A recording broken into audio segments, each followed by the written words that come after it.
এটি রাধামণি নামের একটি ছোট্ট গ্রামের গল্প। সেই গ্রামে বাস করত অজয় নামের এক গরিব কৃষক। তার ছোট্ট পরিবারে ছিল তার স্ত্রী সীমা আর একমাত্র ছেলে রাজু। অভাব ছিল, কষ্ট ছিল, কিন্তু ভালোবাসার কোনো অভাব ছিল না। অজয়ের নিজের একটি ছোট্ট জমি ছিল।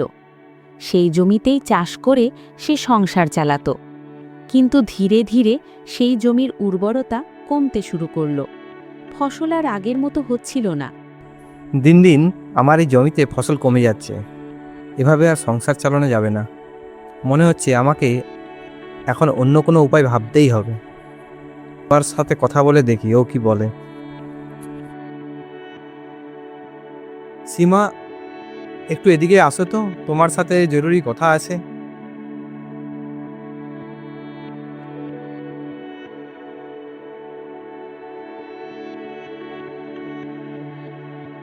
হ্যাঁ, বলো, কি হয়েছে? তুমি তো জানো আমাদের জমি আর আগের মতো উর্বর নেই। আমি যদি বেশি সার দিই তাহলে মাটি আরও নষ্ট হয়ে যেতে পারে। তাই ভাবছি কিছুদিন ওই জমিতে চাষ বন্ধ রাখি। হ্যাঁ, সেটাই ভালো হবে। তাহলে কিছুদিন পরে জমিটা আবার আগের মতো ভালো হয়ে উঠতে পারবে। কিন্তু ততদিন সংসার চলবে কিভাবে? রাজুর পড়াশোনার খরচ, ঘরের খরচ, সব কিভাবে সামলাবো? আপনি একবার জমিদার কাকার সাথে কথা বলুন না। তিনি খুব ভালো মানুষ, নিশ্চয়ই কোনো না কোনো উপায় বলে দেবেন। হ্যাঁ, তুমি ঠিকই বলেছো। আমি কাল সকালেই কাকার কাছে যাব।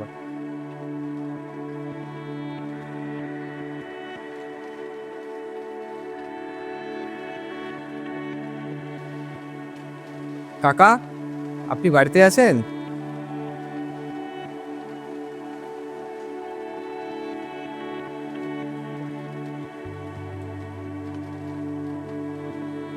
আরে অজয় নাকি? এসো বাবা, এসো, বলো কি হয়েছে? কাকা, আমাদের জমিটা আর আগের মতো ফসল দিচ্ছে না। আমি খুব বিপদে পড়ে গেছি। কি করব বুঝতে পারছি না। এতেই এত চিন্তা করছো কেন বাবা? তুমি চাইলে তো আমার গ্রামের বাইরের জমিতেও চাষ করতে পারো। কিন্তু কাকা, এতে তো আপনার ক্ষতি হবে। না রে বাবা, কোনো ক্ষতি হবে না। উল্টে তুই আমার জমিতে দেখাশোনাও করতে পারবি। আমারও একটু দায়িত্ব কমবে। ঠিক আছে কাকা, তাহলে আমি কাল থেকেই কাজ শুরু করব। খুব ভালো, মন দিয়ে কাজ করো।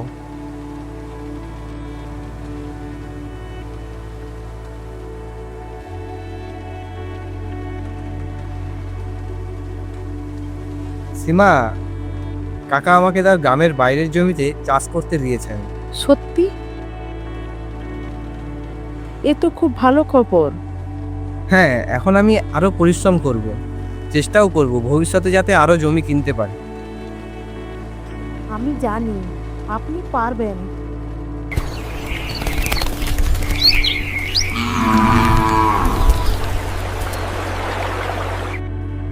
সীমা, শোনো।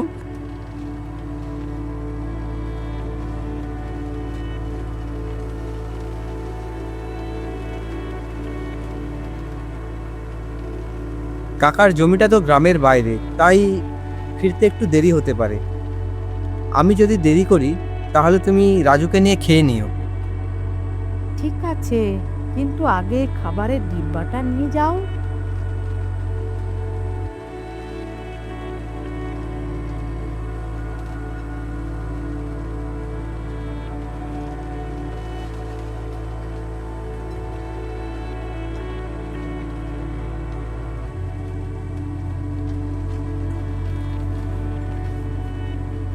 আমি যাচ্ছি।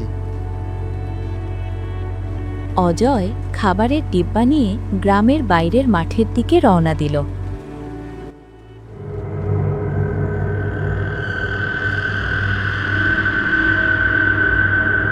অজয় মাঠে পৌঁছে কাজ শুরু করল। সে মন দিয়ে মাটি কাটছিল। হঠাৎ পিছন থেকে একটি বিষাক্ত সাপ এসে তাকে কামড়ে দিল। কিছুক্ষণের মধ্যেই বিষ শরীরে ছড়িয়ে পড়ল। অজয় মাথা ঘুরে সেখানেই অচেতন হয়ে পড়ে গেল। সন্ধ্যা গড়িয়ে রাত হয়ে গেল। কিন্তু অজয় আর বাড়ি ফিরল না।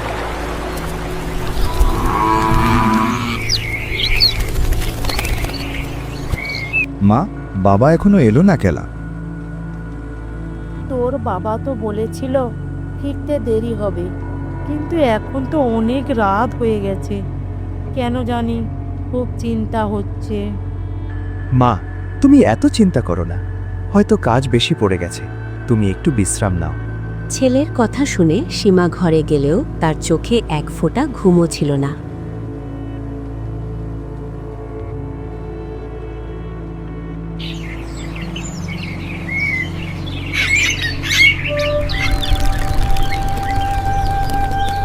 নমস্কার কাকা। নমস্কার মা, কি হয়েছে? অজয় তো গতকাল আপনার গ্রামের বাইরের জমিতে কাজ করতে গিয়েছিল, কিন্তু এখনো বাড়ি ফেরেনি। কি বলছো, এখনো ফেরেনি? না কাকা। চিন্তা করো না, আমি এখনই লোক পাঠাচ্ছি। ঘনশ্যাম, তুই তাড়াতাড়ি গিয়ে দেখে আয় অজয় কোথায় আছে। ঠিক আছে মালিক, আমি এখনই যাচ্ছি। ঘনশ্যাম দ্রুত মাঠে পৌঁছে যা দেখল তা দেখে তার বুক কেঁপে উঠল। হে ভগবান, অজয়ের পুরো শরীর নীল হয়ে গেছে, মনে হচ্ছে সাপ কামড়েছে। আমাকে এখনই কাকাকে খবর দিতে হবে।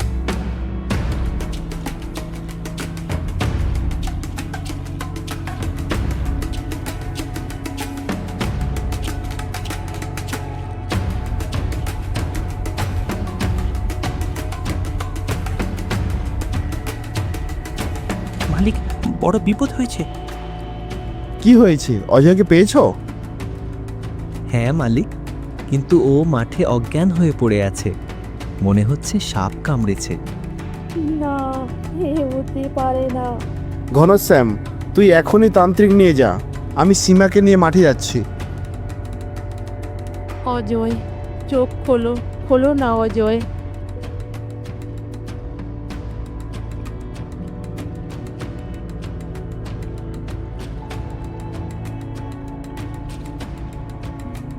সরে দাঁড়াও মা, আমি দেখিনি।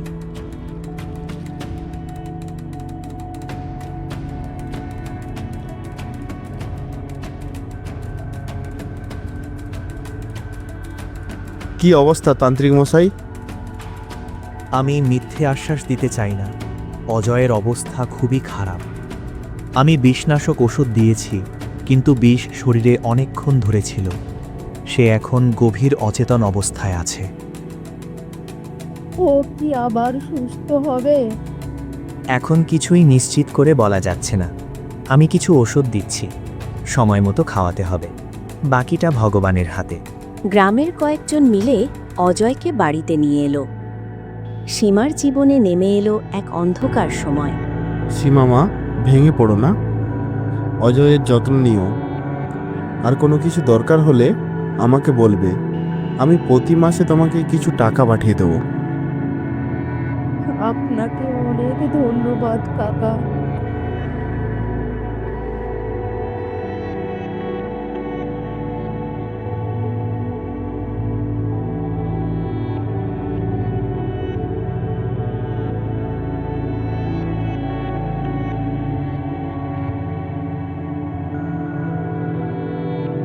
মা, বাবার কি হয়েছে? তোর বাবাকে সাপ কামড়েছে বাবা, তাই উনি অজ্ঞান হয়ে আছেন। মা, তাহলে এখন সংসার চলবে কিভাবে? ওসব তুমি ভাবো না, আমি সব সামলে নেব।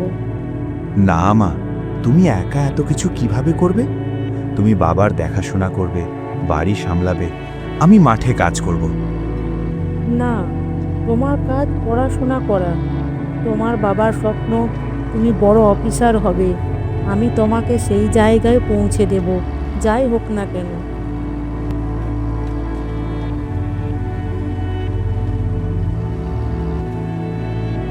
সেই রাতেই সীমা মনে মনে একটা বড় সিদ্ধান্ত নিল।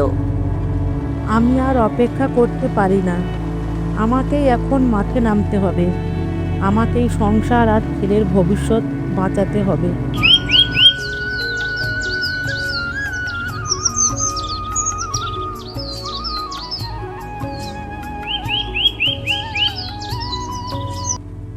নমস্কার কাকা। নমস্কার মা। অজয়ের শরীর এখন কেমন? ও কেমন আছে? আগের মতোই আছে কাকা, কিন্তু আমি একটা অনুরোধ করতে এসেছি। আপনি যে জমিটা অজয়কে কাজের জন্য দিয়েছিলেন, সেই জমিতে আমাকে কাজ করতে দিন। কিন্তু মা, তোমার সেখানে কাজ করার কি দরকার? আমি তো প্রত্যেক মাসে খরচ পাঠাবই। না কাকা, আপনি অনেক করেছেন। এবার আমি নিজের পরিশ্রমে সংসার চালাতে চাই। আমি আমার ছেলেকে পড়িয়ে বড় অফিসার বানাতে চাই। কিন্তু গ্রামের বাইরে ওই জমি তো অনেক দূর। তুমি গেলে অজয়ের দেখাশোনা করবে কিভাবে? আচ্ছা, একটা উপায় আছে। আমার গ্রামের ভেতরে একটা ছোট জমি আছে, তুমি সেখানে কাজ করতে পারো। তাহলে বাড়ির কাছেও থাকবে আর অজয়ের খেয়ালও রাখতে পারবে। কাকা, এটা তো আরও ভালো হবে। কিন্তু জমিটা একটু ছোট। তাতে কোনো সমস্যা নেই। আমি মাঠে কাজ করব আর প্রয়োজনে অন্যের বাড়িতেও কাজ করব। তুমি সত্যিই অনেক সাহসী মা। ঠিক আছে, আমি তোমাকে অনুমতি দিলাম। সীমা সকালবেলা মাঠে কাজ করত। দুপুরের পর গ্রামের বাড়িগুলোতে গিয়ে বাসন মাজা, ঝাড়ু দেওয়া, রান্না সব কাজ করত। একদিকে অজয়ের সেবা, অন্যদিকে সংসার আর ছেলের পড়াশোনা সব একাই সামলাতে লাগলো সে। বাবা, মন দিয়ে পড়াশোনা করো। তোমার বাবার স্বপ্ন তোমাকেই পূরণ করতে হবে। হ্যাঁ মা, আমি খুব মন দিয়ে পড়ব।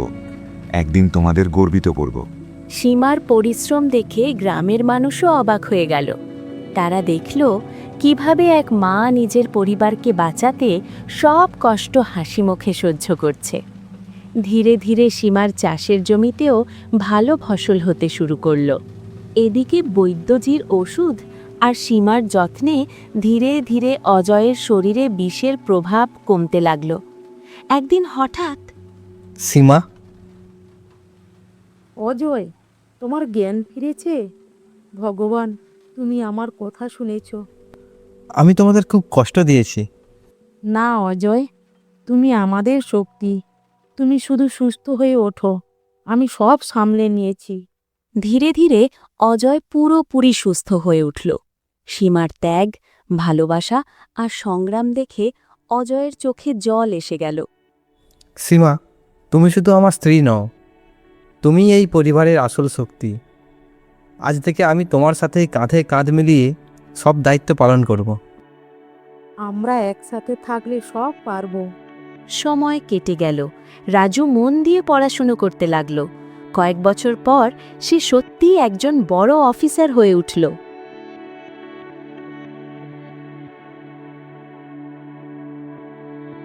মা, বাবা, আজ আমি যা হয়েছি সব তোমাদের ত্যাগ আর আশীর্বাদের জন্য। না বাবা, এটা তোর মায়ের ত্যাগের ফল। না রে বাবা, এটা আমাদের সবার লড়াইয়ের জয়। এই গল্প আমাদের শেখায় একজন মায়ের ত্যাগ, সাহস আর ভালোবাসার সামনে কোনো বাধাই বড় নয়। যদি পরিবার একসাথে থাকে তবে সবচেয়ে অন্ধকার সময়ও একদিন আলোয় ভরে ওঠে।